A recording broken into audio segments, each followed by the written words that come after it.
স্বাগত জানাই তোমাদের শিক্ষা দর্পণ চ্যানেলে। আজকের আলোচ্য বিষয় হলো অ্যাচিভমেন্ট টেস্ট বা পারদর্শিতার অভিক্ষা। আজকের ক্লাসে আমরা অ্যাচিভমেন্ট টেস্ট কাকে বলে, তার বৈশিষ্ট্যগুলো কী কী, তার প্রয়োজনীয়তা আছে কি না, তার শ্রেণীবিভাগ কী কী, পারদর্শিতা অভিক্ষার সীমাবদ্ধতা ইত্যাদি বিষয় নিয়ে আলোচনা করব। আমি তোমাদের আগের ক্লাসে সিআরটি মানে ক্রাইটেরিয়ান রেফারেন্স টেস্ট এবং এনআরটি মানে নন রেফারেন্স টেস্ট আমি পড়িয়ে দিয়েছি। এছাড়া ইভ্যালুয়েশন কাকে বলে, ইভ্যালুয়েশনের টাইপগুলো কী কী, মেজারমেন্ট কাকে বলে, মেজারমেন্টের টাইপগুলো কী কী, তাছাড়া অ্যাসেসমেন্ট কাকে বলে ইত্যাদি বিষয় পড়ানো হয়ে গেছে। তোমরা যদি এগুলো না দেখে থাকো প্লেলিস্ট থেকে দেখে নিতে পারো। তাছাড়া ডেসক্রিপশন বক্সে লিঙ্ক দিয়ে দেবো, সেখান থেকেও দেখে নিতে পারো। এছাড়া আমি psychological foundation of education, sociological foundation of education, Indian school, western school ইত্যাদি ইউনিটগুলো পড়িয়ে দিয়েছি। তোমরা যদি এগুলো না দেখে থাকো প্লেলিস্ট থেকে দেখে নিতে পারো। এছাড়া আমি প্রতিদিন তোমাদের শর্ট ভিডিও আপলোড করে থাকি, যেখানে আমি ইম্পর্টেন্ট কি পয়েন্টগুলো বলে থাকি। তোমরা যদি এগুলো না দেখে থাকো প্লেলিস্ট থেকে দেখে নিতে পারো। আর আমার পড়ানো যদি তোমাদের ভালো লেগে থাকে চ্যানেলটা লাইক, শেয়ার এবং সাবস্ক্রাইব করতে ভুলবে না, এবং পাশে থাকা বেল আইকনটি প্রেস করে দেবে। তাহলে আমি কোনো ভিডিও আপলোড করলে সবার আগে তোমাদের কাছে পৌঁছাবে। তাহলে শুরু করা যাক আজকে অ্যাচিভমেন্ট টেস্ট বা পারদর্শিতার অভিক্ষা। ভিডিওটা স্কিপ না করে পুরো ভিডিওটা দেখার অনুরোধ রইল। আশা করি তোমাদের ভালো লাগবে।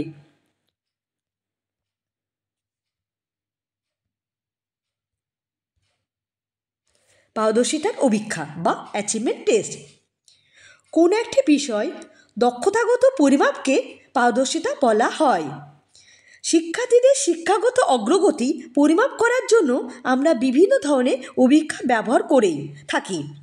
যে অভিক্ষার সাহায্যে কোনো শিক্ষার্থীর নির্দিষ্ট বিষয়গত বৈশিষ্ট্য, শিক্ষা সংক্রান্ত গুরুত্বপূর্ণ সিদ্ধান্ত ও বিষয়গত পারদর্শিতা হার পরিমাপ করা যায় তাকে পারদর্শিতার অভিক্ষা বলা হয়। পারদর্শিতা অভিক্ষা শুধুমাত্র শিক্ষাগত মূল্যায়নের মধ্যে সীমাবদ্ধ নয়। পারদর্শিতার অভিক্ষা যে কোনো বিষয়ে দক্ষতা পরিমাপ করার জন্য ব্যবহার করা হয়ে থাকে। যে অভিক্ষার দ্বারা শিক্ষার্থীদের বিষয়গত অর্জিত জ্ঞান ও দক্ষতা পরিমাপ করা হয় তাকে বলা হয় পারদর্শিতা অভিক্ষা বা অ্যাচিভমেন্ট টেস্ট। তাহলে আমি কি জানতে পারলাম অ্যাচিভমেন্ট টেস্ট কাকে বলে?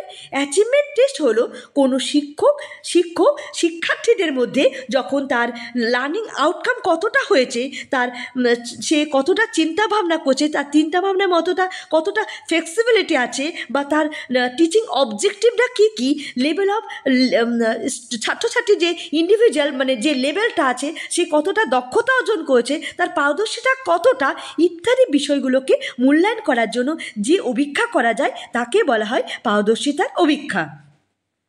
মানে পারদর্শিতা অভিক্ষা বলতে বোঝাবে সেই ছাত্রছাত্রীর মধ্যে লার্নিং অবজেক্টিভটাকে বিশেষভাবে গুরুত্ব দেয়। মানে লার্নিং অবজেক্টিভ বা লার্নিং আউটকাম কতটা শিখেছে সে সমস্ত বিষয়কে মূল্যায়ন করাকে বলা হয় পারদর্শিতার অভিক্ষা। আশা করি বোঝা গেল পারদর্শিতা অভিক্ষা কাকে বলে। এবার আমরা দেখে নেব পারদর্শিতার অভিক্ষার যে সমস্ত বৈশিষ্ট্যগুলো আছে সেই বৈশিষ্ট্যগুলো কী কী সেটা দেখে নিই। এবার দেখো 1 নম্বর বৈশিষ্ট্য কী দেওয়া আছে, এটি পরিমাণমূলক আচরণ বর্ণনামূলক একটি অভিক্ষা। মানে পারদর্শিতা অভিক্ষা হলো একটি বর্ণনামূলক অভিক্ষা। 2 নম্বর কী আছে, এই ধরনের অভিক্ষায় রেটিংয়ের সুবিধায় একটি রেটিং ম্যানুয়াল প্রস্তুত করা হয়ে থাকে। 3 নম্বর কি, এই অভিক্ষায় অন্তত প্রশ্নগুলি ভাষাগুলি সহজ ও স্বাবলম্বী হয়। আর 4 নম্বর কি, শিক্ষার্থীর নিজস্ব উন্নতি প্রচেষ্টার দ্বারা শিক্ষণ অভিজ্ঞতা গ্রহণ করার জন্য তাদের উৎসাহ প্রদান করা। তাহলে আমরা কি কি জানতে পারলাম পারদর্শিতা অভিক্ষায় কী করা হয়। পারদর্শিতা অভিক্ষার বৈশিষ্ট্য হলো প্রশ্নগুলো হবে সাধারণত বর্ণনামূলক। এটা রেটিং ম্যানুয়াল মানে এই যে ম্যানুয়াল মানে রেটিংটা দেওয়া হবে, ম্যানুয়ালি রেটিং প্রস্তুত করা যাবে। আর যেই প্রশ্নের মানে ভাষাগুলো খুব সহজ সাধারণ ভাষায় থাকবে যাতে সবাই ভালোভাবে বুঝতে পারে, সেই জন্য ভাষাগুলো সহজ ও স্বাবলম্বী হবে।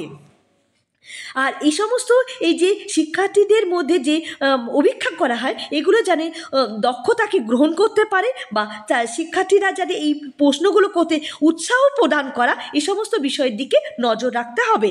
এটাই হলো পারদর্শিতার অভীক্ষার বৈশিষ্ট্য। এবার আমরা দেখব পারদর্শিতার অভীক্ষার প্রয়োজনীয়তা। পারদর্শিতার অভীক্ষার যে সমস্ত প্রয়োজনীয়তা মানে আছে, মানে নিড অফ অ্যাচিভমেন্ট টেস্টের যে প্রয়োজনীয়তা সেটা একটু দেখে নিই। 1 নম্বর দেখো লেখা আছে, শিক্ষার্থীদের শিক্ষাগত যোগ্যতা ও দক্ষতা পরিমাপ করার জন্য সাহায্য করে থাকে। মানে শিক্ষার্থীদের তার যোগ্যতা মানে কতটা শিখেছে, তার যোগ্যতা কতটা বা তার দক্ষতা মানে কতটা দক্ষতা অর্জন করেছে সে সমস্ত বিষয়কে পরিমাপ করার জন্য অ্যাচিভমেন্ট টেস্টকে ব্যবহার করা হয়। 2 নম্বর কি, শিক্ষকদের শিক্ষণ কৌশল পাঠ্যক্রম সঠিকভাবে যাচাইয়ে সাহায্য করে। 3 নম্বর হলো শিক্ষামূলক পরিকল্পনা রচনার জন্য সাহায্য করে। তাহলে আমরা কি কি জানতে পারলাম? পারদর্শিতা অভীক্ষার প্রয়োজনীয়তা কি, শিক্ষার্থীদের শিক্ষাগত দক্ষতা পরিমাপের জন্য করা যায়, পাঠ্যক্রমকে সঠিকভাবে যাচাই করে মানে পাঠ্যক্রমে যে সমস্ত বিষয়গুলো শিক্ষা হয়েছে সেগুলো কতটা শিখেছে, কতটা ছাত্রছাত্রী গ্রহণ করছে সেগুলো যাচাই করার জন্য আমরা পারদর্শিতা অভীক্ষা ব্যবহার করে থাকি। তাছাড়া শিক্ষামূলক পরিকল্পনা রচনা করার জন্য পারদর্শিতা অভীক্ষা ব্যবহার করা হয়। আশা করি বোঝা গেল পারদর্শিতা অভীক্ষা কেন ব্যবহার করা হয়। এরপর দেখে নিই কি আছে।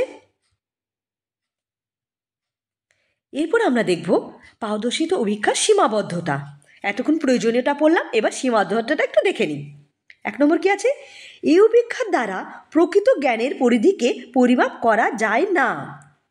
2 নম্বর কি, শিক্ষক শিক্ষণ প্রক্রিয়া সাধারণভাবে শিক্ষার্থী যাতে ভালো স্কোর করতে পারে সেই দিকে লক্ষ্য করে পরিচালনা হয়। আর 3 নম্বর কি, শিক্ষার্থীদের অনুভূতি বিকাশ পরিমাপে এই অভীক্ষার দ্বারা পরিমাপ করা যায় না। তাহলে আমরা কি কি জানতে পারলাম? পারদর্শিতা অভীক্ষার সীমাবদ্ধতা কি কি, সীমাবদ্ধ মানে লিমিটেশন কি, এই অভীক্ষার দ্বারা শিক্ষার্থী প্রকৃত মানে কতটা জ্ঞান অর্জন করেছে সেটা দেখা হয় না। সাধারণত এই অভীক্ষাটা করা হয় তাদেরকে স্কোর দেওয়ার জন্য, তারা যাদের ছাত্রছাত্রীরা যাদের ভালো স্কোর করতে হবে সেই দিকে বেশি গুরুত্ব দেয়, সে কতটা জ্ঞান অর্জন করেছে সেই বিষয়ের উপর গুরুত্ব দেয় না। তাছাড়া শিক্ষার্থীদের অনুভূতি বিকাশের পরিমাপ করা মানে কতটা মানে অনুভূতি মানে এক্সপিরিয়েন্স কতটা হয়েছে বা অনুভূতি কতটা আছে সেই বিষয়টাকে পরিমাপ করা হয় না। এটাই হলো পারদর্শিতা অভীক্ষার সীমাবদ্ধতা। এবার আমরা পড়ব পারদর্শিতা অভীক্ষার টাইপ। পারদর্শিতা অভীক্ষাকে সাধারণত 2 ভাগে ভাগ করা হয়েছে। একটা হলো আদর্শায়িত অভীক্ষা বা স্ট্যান্ডার্ড টেস্ট, আর একটা হলো 2 নম্বর হলো শিক্ষক নির্মিত অভীক্ষা বা টিচার মেড টেস্ট। তাহলে আমরা কী কী জানতে পারলাম? পারদর্শিতা অভীক্ষাকে 2 ভাগে ভাগ হয়, একটা হলো স্ট্যান্ডার্ড টেস্ট আর একটা হলো টিচার মেড টেস্ট মানে আদর্শায়িত অভীক্ষা, আর একটা হলো শিক্ষক নির্মিত অভীক্ষা। এরপর আমরা দেখে নিই এই দুটো অভীক্ষাগুলো একটু সম্বন্ধে একটু দেখে নিই। প্রথমটা দেখেছি আদর্শায়িত অভীক্ষা বা স্ট্যান্ডার্ড টেস্ট। যে সমস্ত পারদর্শিতা অভীক্ষাগুলি বিশেষ পদ্ধতির দ্বারা প্রস্তুত বা আদর্শায়িত করা হয় তাকে বলা হয় স্ট্যান্ডার্ড টেস্ট বা আদর্শায়িত অভীক্ষা। আদর্শায়িত অভীক্ষা একটি নির্দিষ্ট পদ্ধতি দ্বারা প্রস্তুত করা হয় তাকেই বলা হয় আদর্শায়িত অভীক্ষা। এই অভীক্ষার বৈশিষ্ট্য কি? একজন শিক্ষার্থী সম্পর্কে নিরপেক্ষ তথ্য প্রদান করা। 2 নম্বর হলো অন্যান্য অভীক্ষার তুলনায় অনেক কম সময়ে তথ্য প্রদান করা হয়। 3 নম্বর হলো কোনো একটি বিশেষ দিকে শিক্ষার্থীর জ্ঞান ও দক্ষতা পরিমাপ করা হয়ে থাকে। আর 4 নম্বর হলো এই অভীক্ষার পদগুলি বিশেষভাবে নির্বাচন করা হয়। তাহলে আমরা কি কি জানতে পারলাম? এই অভীক্ষার মানে স্ট্যান্ডার্ড টেস্টের মানে আদর্শায়িত অভীক্ষার বৈশিষ্ট্য কি? এই যে অভীক্ষার দ্বারা স্ট্যান্ডার্ড অভীক্ষার দ্বারা নিরপেক্ষ মানে সে কতটা শিখেছে সে সমস্ত তার ওভারঅল মানে সে কতটা কোনো জিনিস পড়ানোর পর সে কতটা দক্ষতা অর্জন করেছে বা সেটা শিখেছে সেই দিকে মানে নিরপেক্ষ বিচার করে। এই যে মানে ভেদভাব করে না, এটা নিরপেক্ষভাবে তাকে সে ভালো পড়লে তাকে নাম্বার ভালো দেওয়া হবে এরকম মানে নিরপেক্ষতা প্রদান করা হয়। এছাড়া যেহেতু এটা কোনো নিরপেক্ষতা প্রদান করে এই পরীক্ষার দ্বারা কম সময়ের মাধ্যমে তথ্য প্রদান করা হয়। আর 3 নম্বর কি আছে? এই অভীক্ষার দ্বারা শিক্ষার্থীদের দক্ষতা ও জ্ঞানের পরিমাপকে করা হয়। তাছাড়া বিশেষভাবে নির্বাচন করা হয়, এটি নির্বাচন পদ্ধতি একটি বিশেষ পদ্ধতির দ্বারা এই অভীক্ষাটি করা হয়। এটি হলো আদর্শায়িত অভীক্ষার বৈশিষ্ট্য। আশা করি বোঝা গেল আদর্শায়িত অভীক্ষার বৈশিষ্ট্যগুলো। এবার আমরা দেখব আদর্শায়িত অভীক্ষার যে টাইপগুলো মানে ভাগ করা হয়েছে সেই ভাগগুলো একটু দেখে নিন। টাইপ অফ স্ট্যান্ডার্ড টেস্ট মানে আদর্শায়িত অভীক্ষাকে 5 ভাগে ভাগ করা হয়। একটা হলো প্রবণতা পরিমাপ অভিক্ষা মানে অ্যাপটিটিউড টেস্ট, একটা হলো মনোভাব পরিমাপে অভিক্ষা বা অ্যাটিটিউড টেস্ট, বুদ্ধির অভিক্ষা বা ইন্টেলিজেন্ট টেস্ট, আগ্রহ পরিমাপে অভিক্ষা বা ইন্টারেস্ট টেস্ট, আর হলো ব্যক্তিত্ব অভিক্ষা বা পার্সোনালিটি টেস্ট। তাহলে আদর্শায়িত অভিক্ষার যে ভাগগুলো সেই ভাগগুলোকে 5 ভাগে ভাগ হয়েছে। একটা হলো প্রবণতা পরিমাপে অভিক্ষা, প্রবণতা পরিমাপে অ্যাপটিটিউড টেস্ট। অ্যাপটিটিউড টেস্ট বলতে গেলে কোনো জিনিস শেখার পর সে কতটা শিখেছে বা তার দক্ষতা কতটা ইত্যাদি বিষয় পরিমাপ করাকে বলা হয় অ্যাপটিটিউড টেস্ট। তাছাড়া মনোভাবের অভিক্ষা বা অ্যাটিটিউড টেস্ট করা হয় বুদ্ধি কতটা মেজারমেন্ট মানে বুদ্ধির কতটা মানে বুদ্ধি হয়েছে মানে কতটা শিখেছে সে সমস্ত দেখার জন্য বুদ্ধির অভিক্ষা করা হয়। তার সেই সমস্ত ছাত্রছাত্রী আগ্রহ কতটা বা ইন্টারেস্ট কতটা সে সমস্ত আগ্রহ অভিক্ষা করা হয়। তাছাড়া তার এই সমস্ত অভিক্ষার দ্বারা মানে আদর্শায়িত অভিক্ষার দ্বারা তার পার্সোনালিটি মেজারমেন্ট করা হয়। তোমরা এটা মনে রাখবে, অনেক সময় পরীক্ষা পড়ে আদর্শায়িত অভিক্ষা অনেক সময় দিয়ে অনেক কটা টেস্ট দিয়ে দিল, সেগুলোর মধ্যে বলে দিতে পারে কোনটা আদর্শায়িত অভিক্ষার মানে শ্রেণী বিভাগের মধ্যে অন্তর্ভুক্ত সেটি লেখো। তাহলে তোমরা এগুলো মনে রাখবে। তোমরা এই যে 5টা ভাগ আছে প্রবণতা পরিমাপে অভিক্ষা, মনোভাব পরিমাপে অভিক্ষা, বুদ্ধির অভিক্ষা, আগ্রহ অভিক্ষা, ব্যক্তিত্বের অভিক্ষা, এই সমস্ত অভিক্ষাগুলো হলো আদর্শায়িত অভিক্ষার শ্রেণী বিভাগ। তোমরা এটা একটু মনে রাখবে। এরপরে দেখে নিই কি আছে। এরপর আমরা দেখব টিচার মেড টেস্ট।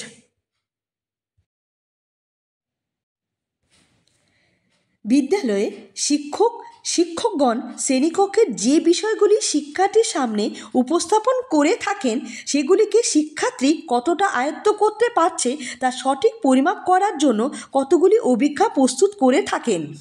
এই ধরনের অভিক্ষার সাহায্যে শিক্ষার্থীদের শিক্ষামূলক অগ্রগতির সংখ্যামানের দ্বারা প্রকাশ হয়ে থাকে। বিদ্যালয়ের অন্তর্গত প্রতিটি বিষয়ের উপর এই ধরনের পারদর্শিতা অভিক্ষা গঠন হয়ে থাকে। সাধারণভাবে শিক্ষার্থীরা তাদের পাঠ্যক্রমে অন্তর্গত বিষয়গুলি কতখানি সঠিকভাবে নিজেদের মধ্যে আয়ত্ত করতে পারছে তা পরিমাপের জন্য বিদ্যালয়ের অন্তর্গত বিষয় শিক্ষক যে ধরনের অভিক্ষা প্রস্তুত করে থাকেন সেই ধরনের অভিক্ষাগুলিকে শিক্ষক নির্মিত অভিক্ষা বা টিচার মেড টেস্ট বলে। তাহলে আমরা কি জানতে পারলাম টিচার মেড টেস্ট কী বলে?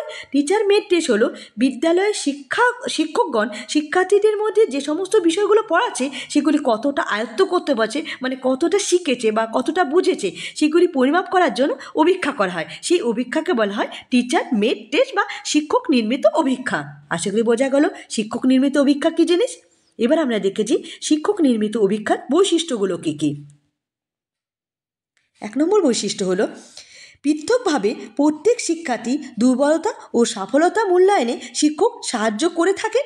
মানে এই যে ছাত্রছাত্রীকে যে সমস্ত বিষয়গুলো পড়ানো হলো সেগুলি কতটা শিখেছে সে সমস্ত বিষয় দেখার জন্য যে অভিক্ষা করা হয়, অভিক্ষার দ্বারা শিক্ষার্থীর দুর্বলতার ডিগ্রি বা কোনটা সফল হয়েছে মানে কোনটা বুঝেছে কোনটা বুঝেনি সে সমস্ত দিকগুলো শিক্ষক করে থাকে। এই অভিক্ষার সাহায্যে শিক্ষক সেটা বুঝতে পারে, সেই অভিক্ষার দ্বারা ছাত্রের দুর্বলতা ও সফলতার দিকটা শিক্ষক জানতে পারে। 2 নম্বর কি শিক্ষাদানের পদ্ধতি কার্যকারিতা মূল্যায়নকে শিক্ষকের মতামত প্রদান করে। 3 নম্বর হলো এই ধরনের অভিক্ষা প্রস্তুত জন্য সীমিত নীতি অনুসরণ করতে হয়। আর 4 নম্বর হলো যথাযথতা ও নির্ভরযোগ্যতা সঠিকভাবে পরিমাপ করা যায় না। যথাযথতা ও নির্ভরযোগ্যতা এই মানে শিক্ষক নির্মিত অভিক্ষার দ্বারা প্রস্তুত করা যায় না। এই জন্য অভিক্ষায় শুধুমাত্র শিক্ষার্থীরা কতটা শিখেছে বা তার দুর্বলতা কী তার সফলতা কী ইত্যাদি বিষয়গুলোকে পরিমাপ করা যায়। আচ্ছা তাছাড়া এই সমস্ত অভিক্ষায় সীমিত নীতি অনুসরণ করা, একটা নির্দিষ্ট নীতির মাধ্যমে মানে শিক্ষকরা নিজেদের পরীক্ষার প্রশ্ন করছে তার মাধ্যমে শিক্ষার্থীদের সেই দক্ষতা কতটা শিখেছে কতটা মানে শিখেনি সে সমস্ত বিষয়গুলোকে নির্বাচন করে। কিন্তু এই প্রশ্নটা কতটা যথাযথতা আর কতটা নির্ভরযোগ্যতা সেটা নির্ণয় করা যায় না। এটাই হলো তার বৈশিষ্ট্য। এবার আমরা দেখে নিই শিক্ষক নির্মিত অভিক্ষাগুলির প্রকারভেদ মানে টাইপগুলো, কোন কোন প্রশ্নগুলোকে আমরা শিক্ষক নির্মিত অভিক্ষা বলবো। একটা হলো লিখিত পরীক্ষা, 2 নম্বর হলো মৌখিক পরীক্ষা, 3 নম্বর হলো নৈর্ব্যক্তিকমূলক পরীক্ষা, 4 নম্বর হলো ব্যবহারিক পরীক্ষা, 5 নম্বর হলো সংক্ষিপ্ত উত্তরধর্মী অভিক্ষা, আর 6 নম্বর হলো রচনাধর্মী অভিক্ষা। এই যে অভিক্ষাগুলো দেওয়া আছে এখানে দেখো 6টা অভিক্ষা দেওয়া আছে, এগুলি হলো শিক্ষক নির্মিত অভিক্ষা। তাহলে কী কী অভিক্ষাগুলো আছে? লিখিত পরীক্ষা, মৌখিক অভিক্ষা, নৈর্ব্যক্তিকমূলক অভিক্ষা, ব্যবহারিক অভিক্ষা, সংক্ষিপ্ত রচনাধর্মী অভিক্ষা আর হলো সংক্ষিপ্ত রচনাধর্মী অভিক্ষা। সংক্ষিপ্ত উত্তরধর্মী অভিক্ষা আর রচনাধর্মী অভিক্ষা। এই যে 6টা অভিক্ষা আছে তোমরা এগুলো মনে রাখবে। অনেক সময় বলে শিক্ষক নির্মিত অভিক্ষাগুলো কী কী। শিক্ষক নির্মিত অভিক্ষা হলো এই যে 6টা ভাগ আছে, লিখিত পরীক্ষা, মৌখিক পরীক্ষা, নৈর্ব্যক্তিক পরীক্ষা, ব্যবহারিক অভিক্ষা, তারপর হলো সংক্ষিপ্ত উত্তরধর্মী অভিক্ষা আর রচনাধর্মী অভিক্ষা। এগুলো হলো শিক্ষক নির্মিত অভিক্ষা। আমরা আগে কী বললাম, আমরা আগেরটা পড়েছিলাম যেটা আদর্শায়িত অভিক্ষা। আদর্শায়িত অভিক্ষা এইগুলো তোমরা মনে রাখবে। অনেক সময় পরীক্ষায় দিয়ে আদর্শায়িত অভিক্ষাগুলো কোনগুলো বা শিক্ষক নির্মিত অভিক্ষাগুলো কোনগুলো সেগুলো অনেক সময় পরীক্ষায় দেয়, তাই এগুলো তোমরা একটু মনে রাখবে। এবার আমরা দেখব একটা কোয়ালিটি অফ দ্য গুড অ্যাচিভমেন্টের। আমরা যে এতক্ষণ পারদর্শিতা অভিক্ষা করলাম, যে পারদর্শিতা অভিক্ষার একটা কী কী গুণ থাকা উচিত, সেই সমস্ত কোয়ালিটির যাকে সেই পারদর্শিতা অভিক্ষা করা যায় সেই কোয়ালিটিগুলো কী কী সেগুলো দেখব। এখানে যখন দেখাচ্ছে রিলায়েবিলিটি বলতে কী বলা হয়, রিলায়েবিলিটি বলতে হয় যে নির্ভরযোগ্যতা। একটা অভিক্ষা তৈরি করলে তার রিলায়েবিলিটি মানে নির্ভরযোগ্যতা অবশ্যই থাকা উচিত। তাছাড়া ভ্যালিডিটি বলতে গেলে তার যথার্থতা। একটা প্রশ্নতে তার মধ্যে যথাযথতা বা নির্ভরযোগ্যতা অবশ্যই থাকতে হবে। যদি প্রশ্নটার মধ্যে নির্ভরযোগ্যতা ও যথাযথতা না থাকে সেই প্রশ্নকে আমরা মানে পারফেক্ট মানে আদর্শায়িত অভিক্ষা বলবো না, সেটাকে অ্যাচিভমেন্ট টেস্ট বা যে অ্যাচিভমেন্ট টেস্টে যে সমস্ত গুণ থাকা উচিত যেগুলো থাকলে সেই প্রশ্নটাকে আমরা একটা পারদর্শিতা অভিক্ষা বলবো। তার মধ্যে একটা ইম্পর্টেন্ট দিক হলো একটা রিলায়েবিলিটি হতে হবে আর একটা ভ্যালিডিটি হতে হবে। তাছাড়া অবজেক্টিভিটি হতে হবে, সেই প্রশ্নটার মধ্যে অবজেক্টিভিটি থাকতে হবে। তাছাড়া ডিফারেন্সিয়েশন থাকতে হবে, কম্প্রিহেন্ডনেস থাকতে হবে। এই সমস্ত বৈশিষ্ট্যগুলো যদি তবে প্রশ্নের মধ্যে থাকে তবে সেই প্রশ্নটাকে আমরা ওকে একটা ভালো একটা অ্যাচিভমেন্টের বা পারদর্শিতা অভিক্ষা বলবো। তোমরা এগুলো অবশ্যই মনে রাখবে, কারণ পরীক্ষাতে এখান থেকে খুব কোশ্চেন পড়ে। অনেক সময় বলে যায়, অনেক কটা অপশান দিয়ে দিল, তার মধ্যে বলে দিল কোনগুলো অ্যাচিভমেন্ট টেস্টের জন্য কোন কোন গুণ থাকতে হবে। তার মধ্যে অবশ্যই এই দুটো তো অবশ্যই বেশি ইম্পর্টেন্ট, অনেক সময় সবকটাই ইম্পর্টেন্ট। তার মধ্যে রিলায়েবিলিটি মানে যথাযথতা বা নির্ভরযোগ্যতা, এই দুটো গুণ না থাকলে কোনো প্রশ্নকে আমরা মানে একটা ভালো পারদর্শিতা অভিক্ষা বলতে পারি না। তাছাড়া এইটা অনেক সময় পরে অ্যাচিভমেন্ট টেস্টের মধ্যে অবজেক্টিভিটি হবে। এই অ্যাচিভমেন্ট টেস্ট কোনো সময় সাবজেক্টিভ হয় না, অ্যাচিভমেন্ট টেস্টটা অনেক সময় অবজেক্টিভ হয়। পরীক্ষা অনেক সময় কোশ্চেন পড়ে অ্যাচিভমেন্টের সাবজেক্টিভ না অবজেক্টিভ, তাহলে তোমরা মনে রাখবে অ্যাচিভমেন্ট টেস্টটা হয় অনেক সময় অবজেক্টিভ। তোমরা এই পয়েন্টগুলো দেওয়া আছে একটা গুড অ্যাচিভমেন্ট টেস্টে যে সমস্ত গুণগুলো থাকা উচিত সেটা অবশ্যই তোমরা এটা ভালো করে মনে রাখবে, কারণ পরীক্ষা এখান থেকে খুব কোশ্চেন পড়ে। তাহলে আমরা আজকে কী পড়লাম? তাহলে আমরা পড়লাম আজকে, দেখে নিই একটু। আজকে আমরা পড়লাম পারদর্শিতা অভিক্ষা কাকে বলে।